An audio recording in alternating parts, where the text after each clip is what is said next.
Imagine being cast out from society, your body plagued by a relentless disease, and facing a life of isolation.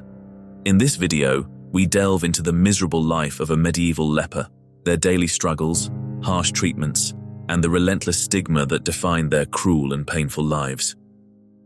Leprosy is a chronic infectious disease caused by the bacterium Mycobacterium leprae. This disease primarily affects the skin, peripheral nerves, upper respiratory tract, and eyes. Symptoms of leprosy can vary widely, but typically include discolored patches of skin that are numb to touch, growths on the skin, thick, stiff, or dry skin, painless ulcers on the soles of the feet, and painless swelling or lumps on the face. As the disease progresses, it can cause significant nerve damage, leading to muscle weakness and wasting. This nerve damage can result in the loss of sensation, particularly in the hands, feet, and face. Without the ability to feel pain, the afflicted are prone to injuries and infections that can cause further damage. Leprosy is mostly associated with the severe physical deformities it causes, primarily due to the loss of sensation in the extremities. This numbness can lead to injuries that go unnoticed and untreated, resulting in serious deformities such as clawed hands and foot drop, as well as the resorption of toes and fingers. The resorption, or auto-amputation, occurs when chronic injuries and infections, compounded by poor blood supply, lead to the gradual breakdown of tissue and bone. As a result, the body may begin to resorb damaged tissues, leading to the shortening and eventual loss of fingers and toes. Additionally, leprosy often causes the peripheral nerves to thicken, leading to visible nerve enlargements. When facial nerves are affected, it can result in the collapse of the nasal structure and irreparable damage to the eyes, potentially causing blindness. These stark physical manifestations contribute to profound social stigma and isolation for those affected. In medieval European society, individuals afflicted with leprosy were often viewed with a mix of fear, revulsion, and pity. Leprosy was widely perceived as a highly contagious and incurable disease, leading to significant social stigma. Lepers were commonly seen as unclean and morally tainted, believed to be suffering divine punishment for their sins. As a result of these beliefs, lepers were frequently ostracized and forced to live isolated lives, separated from the healthy population. The separatio leprosorum was a ritual where individuals diagnosed with leprosy faced a profound social and legal separation. This ceremony, influenced by fear and superstition, illustrated the severe stigma and isolation lepers experienced. Before the ceremony, a council typically composed of other lepers and physicians had to confirm the diagnosis of leprosy. Upon confirmation of the disease, a ceremony was held for the afflicted individual. The leper was taken to a cemetery where an open grave awaited. The leper had to go inside their grave. The officiating priest cast 3 shovels of soil over them. He then conducted a funeral service proclaiming, "Sis mortuus mundo, vivensi terrum Deo," which translates to, "Dead to the world, alive again to God." In response, the leper would request to be reborn on the last day, hoping for redemption and renewal beyond their earthly suffering. The priest would remind the community of the leper's humanity and divine judgment, urging them to provide support. The gathered crowd would then offer alms and prayers for the afflicted. The leper received a unique outfit, often a robe with a distinguishing symbol. They were also given a bell to carry with them to ring and required to shout the word "unclean" to announce their approach. Additionally, they received a cross and an alms box.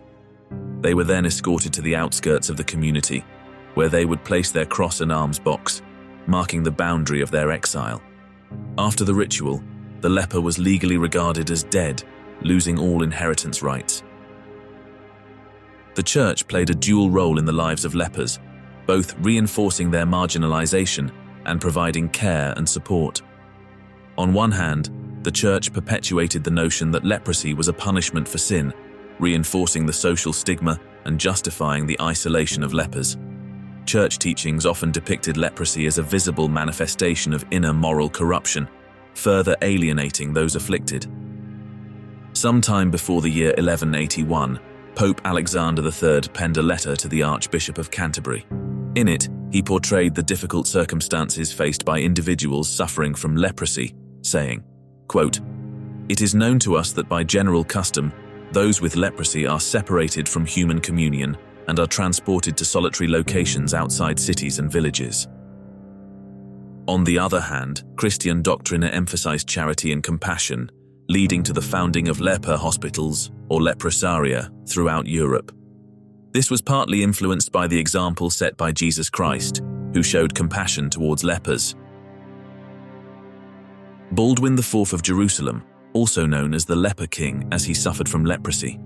Born in 1161, Baldwin first showed symptoms of the disease at the age of 9, which were initially discovered by his tutor, William of Tyre, after noticing that Baldwin did not react to physical pain.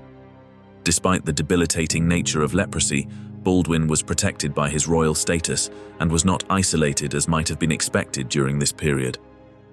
Ascending to the throne after his father's death in 1174, Baldwin faced significant challenges, including the threat from Saladin, who sought to reclaim Jerusalem. Muslim historian Imad al-Din al-Isfahani, writing at the time, mentions Baldwin. Quote, "In spite of illness, the Franks were loyal to him. They gave him every encouragement, being satisfied to have him as their ruler. They exalted him. They were anxious to keep him in office, but they paid no attention to his leprosy." His disease progressed over time, leading to severe physical disabilities. By the end of his life, Baldwin was nearly blind and unable to walk. Despite these challenges, he continued to rule until his death at the age of just 24. The daily life and living conditions of lepers in medieval Europe were marked by extreme isolation and hardship. Once diagnosed, lepers were exiled or in later periods required to live in leprosaria, or leper hospitals, which were institutions specifically designed to house and care for people with leprosy. These were typically located on the outskirts of towns and cities to prevent the spread of the disease. While leprosaria aimed to provide care, they were often underfunded and overcrowded. Within these colonies, lepers lived in simple, often squalid conditions. Basic necessities such as food and water were scarce, and medical treatment was rudimentary at best. Despite the grim conditions, these colonies were communities where lepers could live with others who suffered from the same condition, which provided a sense of belonging and reduced the social stigma they faced by society. In a medieval biography of St. Francis, there is a story of how St. Francis healed a leper. St. Francis and his followers dedicated themselves to caring for the sick and leprous at a leper hospital. Among those they cared for was one particularly difficult leper. This individual was irritable, rude, and so disrespectful that many believed he was possessed by the devil. He frequently insulted those tending to him, lashed out physically, and blasphemed against Christ and the Virgin Mary. Though the brothers were patient and tried to endure the insults to increase their own spiritual merit, they could not tolerate the disrespect shown towards Christ and his mother. They decided to leave, but wanted to consult St. Francis first. When St. Francis arrived, he approached the leper with a greeting of peace. The leper responded, "Peace? How can I have peace from God when he has taken away my peace and all that is good, leaving me disgusting and unbearable?" St. Francis offered to take care of the leper himself. The leper skeptically asked what Francis could do that the others had not. Francis responded by promising to do whatever the leper needed. The leper asked to be bathed, as his condition disgusted even himself. Quote, "I will from head to foot thou wash me, seeing that so corrupt am I, that I myself endure not." St. Francis prepared a bath with warm water and fragrant herbs, personally washed the leper, and as he did, the leprosy miraculously healed, and the man's skin became clear. The medical understanding of leprosy during medieval times was rudimentary and heavily influenced by religious and superstitious beliefs. Leprosy was commonly perceived as a divine punishment for sin, which significantly shaped both the diagnosis and treatment approaches of the time. Many of the treatments were based more on religious rituals and superstitions than on scientific understanding. Physicians and healers of the medieval period often misdiagnosed leprosy due to its varied symptoms, which could resemble other skin conditions such as psoriasis or eczema. The lack of diagnostic tools meant that leprosy was identified primarily through visible symptoms like skin lesions, nodules, and the characteristic loss of sensation in affected areas. The treatments available for leprosy in the medieval period were largely ineffective and were a mix of herbal remedies, religious interventions, and isolation in leper colonies. They used medicinal plants and other natural ingredients. For instance, records indicate the use of ginger and other herbs as part of the treatment regimens found through analysis of remains from leprosaria cemeteries.